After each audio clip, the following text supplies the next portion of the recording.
Welcome everybody to the second debate, and the topic for this debate is So that's where you're starting from. e-cigarettes Okay. should be more regulated, more extensively or more aggressively regulated. Okay. The pro side will go first, again, same as before, 10 minutes total. I'll give you some warnings and then the concept. Go ahead. Okay. Nicotine is an addictive substance. That is a fact. That is not an opinion. And there's no rebuttal to that, so I don't care what they say. E-cigarettes are primarily based upon nicotine, among a myriad of other chemicals that are used to induce that nicotine delivery system to the central nervous system to give yourselves pleasure, to give yourselves relief, and a number of other things that smokers use. From day one of pharmacy school, we've all learned about the dangers of nicotine addiction. And now today's youths, specifically those under the smoking age, oddly enough, are in the direct sights of what I'd like to call the big e-cig industry.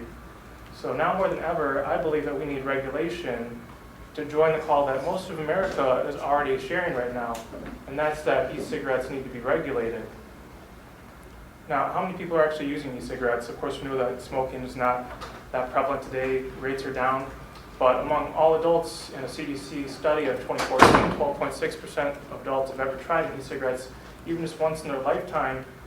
But when you go to break it down into the age categories, the vast majority of people that are using these are in that 18 to 24 range. In fact, they didn't even have an ability to check below 18 years old for this particular study. Now, that particular age is one where the brain is still developing. It's not arguable that nicotine has a direct effect on the development of the brain. It's not arguable that it's addictive. And when you have this addictive effect that comes in at a time where it's very key for the brain to develop, you get to see some really poor long-term changes in it.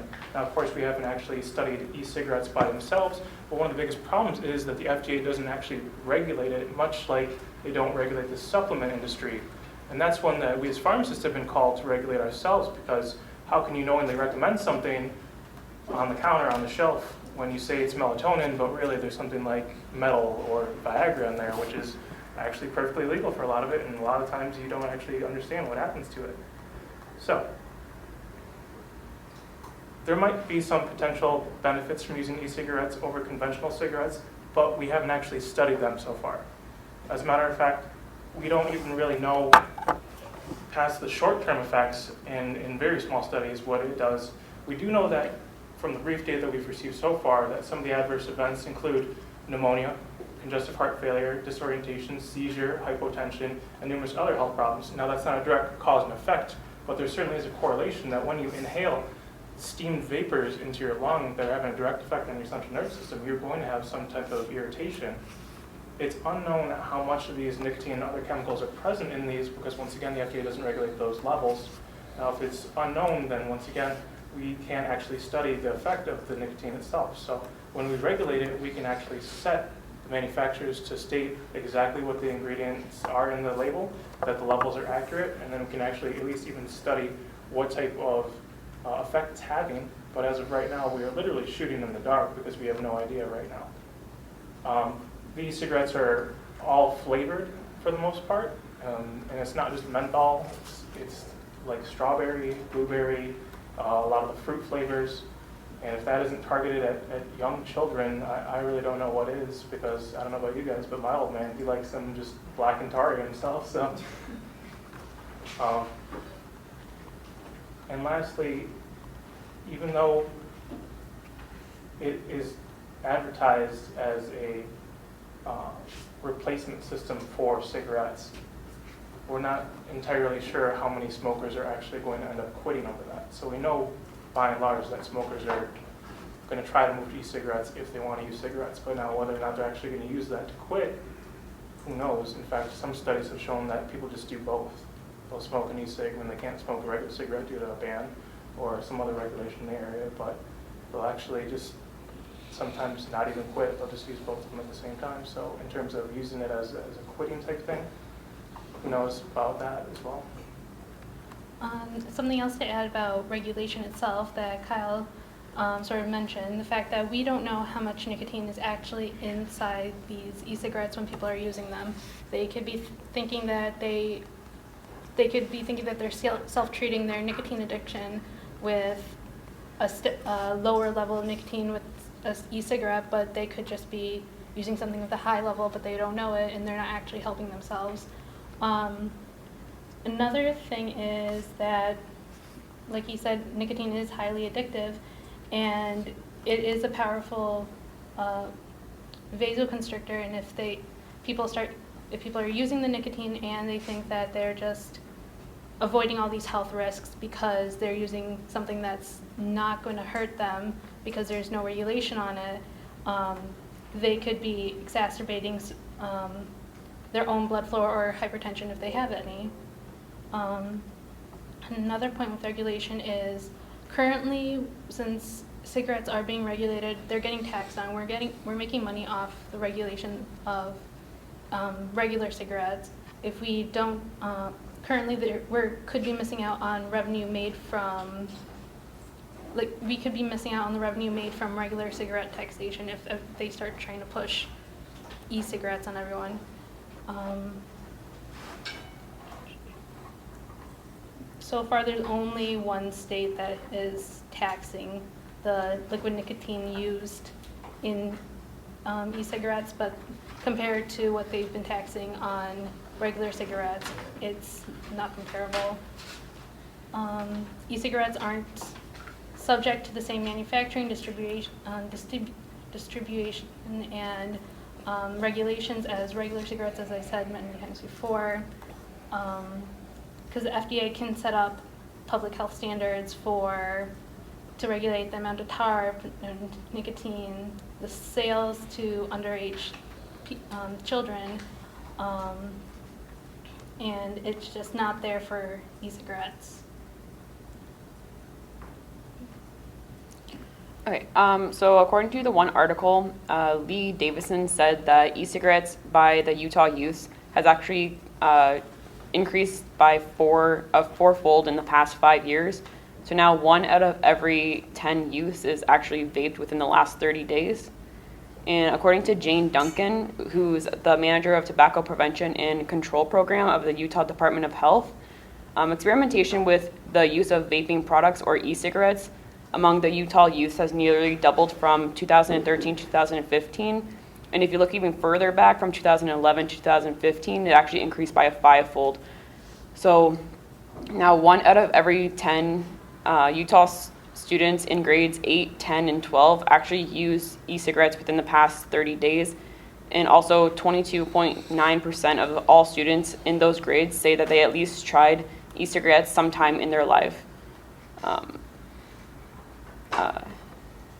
So e-cigarettes among the Utah youth they're twice as likely to try them. And they also said that many of the Mormon youth somehow believe that e-cigarettes don't violate their faiths of the word of wisdom ban on tobacco. So there's many people that are trying e-cigarettes that would have never tried any other form of tobacco. And the use of e-cigarettes in teenagers is setting up their brains for addiction. There's evidence that suggests that the exposure of nicotine during adolescent years interferes with the normal course of the brain maturation and the lasting effects on the cognitive abilities, mental health, and actually personality. And currently, there's no regulations on where e-cigarettes can be sold, and that's why it's important that we do regulate them, because many of them are getting flavors that are targeted specifically to the youth. And there's currently no regulation on the advertising or promotion of the e-cigarettes, and more than 8 of 10 youth actually saw e-cigarette advertising in 2012, according to the Vaporized Youth and Young Adult Exposure e-cigarette marketing. Therefore, the marketing of e-cigarettes to the youth should be regulated. And they announced that they are going to currently try regulation, but there's nothing specifically that the FDA has done yet. Do you have any? Okay, thank you very much. And now the con side. Okay, so I just wanted to reorient your guys' way of thinking about this in terms of e-cigarettes. Now, when we think about e-cigarettes, it's always been marketed as a term of smoking cessation. Now, standing here speaking in front of all of you aspiring pharmacists, we know how big of a problem smoking is in general and how important it is to advocate cessation throughout anyone's life, no matter what the age. Now, when we say smoking cessation, this has been an effective technique in at least getting people to look away from buying packs of cigs on a daily basis. Now, whether you're a pack-a-day smoker or a cigarette per day smoker, should make no difference as long as you're avoiding the need to go out and smoke a cigarette. And what do you do that with? A simple handheld toy that can give you the same feeling of blowing out smoke without the other 4,000 chemicals that are present in each individual cigarette. Now, yes, our opponents alluded to the fact that there is nicotine present in these e-cigarettes, but what they claimed was that there is not a regulation on the dosage of nicotine per e-cig, which is completely false. You could buy e-cigs today that have essentially no nicotine, and it'll say zero nicotine. There's zero. The amount of dosing is basically labeled on the package. And what I'm trying to state is that smoking cessation is always more important than the amount of cigs or how you choose to do so. There's the lozenges or the gum that you can buy. This is just another alternative to quitting, and that's most important when you're talking about a pharmacist's perspective on helping someone eventually quit smoking. Now we'll allude to some statistics that we have. Okay, well, I'm actually going to go more of a practical route.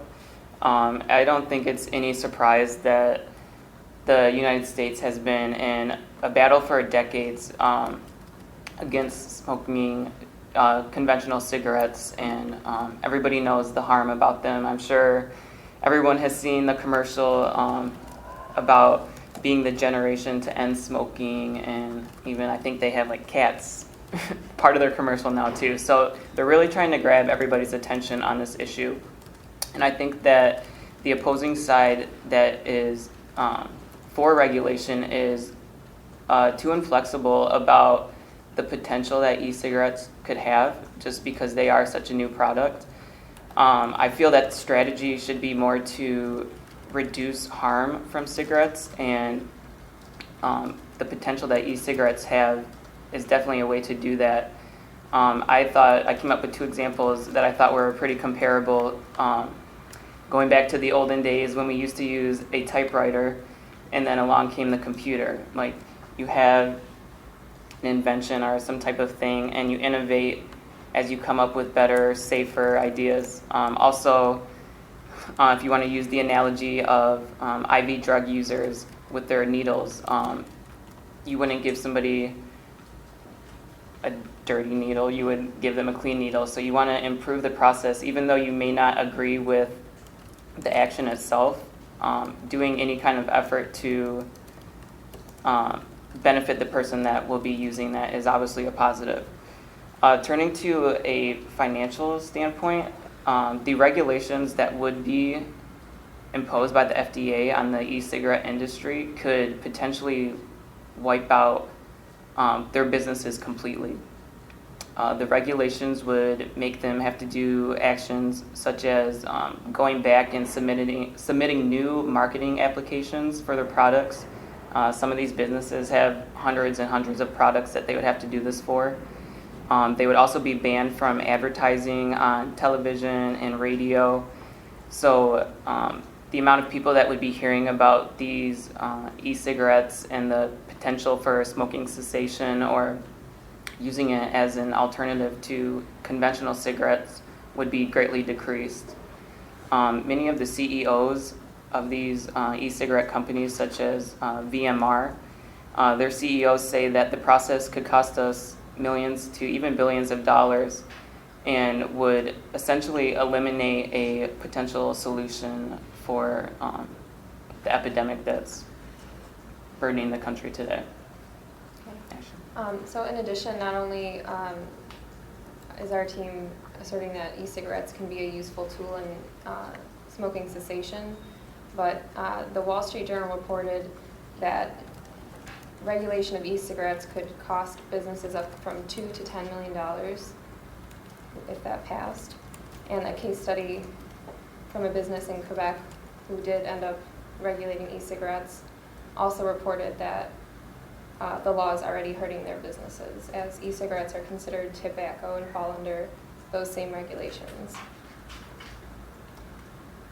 Dr. Gregory Masters, an oncologist in Delaware, recently told WebMD that while he cannot say that e-cigarettes are good for you, and he doesn't want to condone their use, they could be a less dangerous alternative to traditional cigarettes. So we have a financial and a health investment in keeping these e-cigarettes unregulated and easy to access. So what everyone talked about is arguing a point. No one talked about what is an electronic cigarette is. So my team thought that everyone is clumping both cigarettes and electronic cigarette together is not the right idea. Electronic cigarette is actually very simple. It does not have the tobacco and the tar that burns in a regular cigarette. The electronic cigarette is basically just a solution of nicotine and polyethylene glycol, which actually burns on an atomizer that gives out makes the person vapor, or like instead of like, which is similar to the smoking a normal cigarette.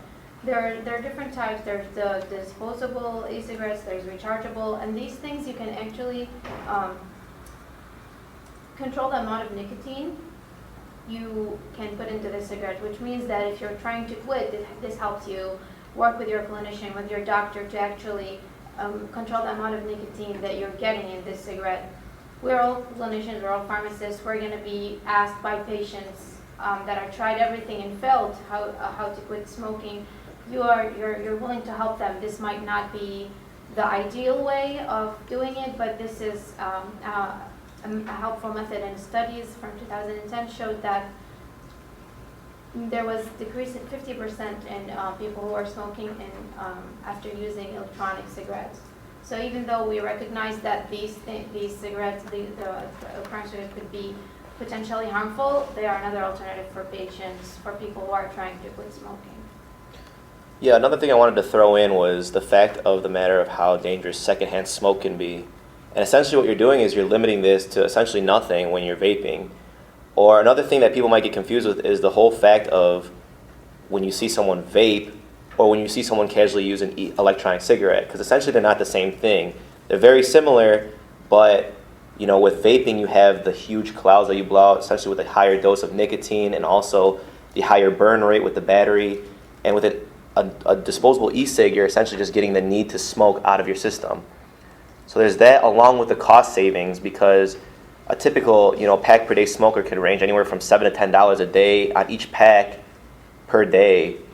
And with the e-cig, you're, essentially just blowing $7 and having that last you as much as it takes for you to get the urge out that it takes to, smoke a normal cig, whether it's before a meal or, whenever you feel the need to. And that's the prominence of having an electronic cigarette on you at all times.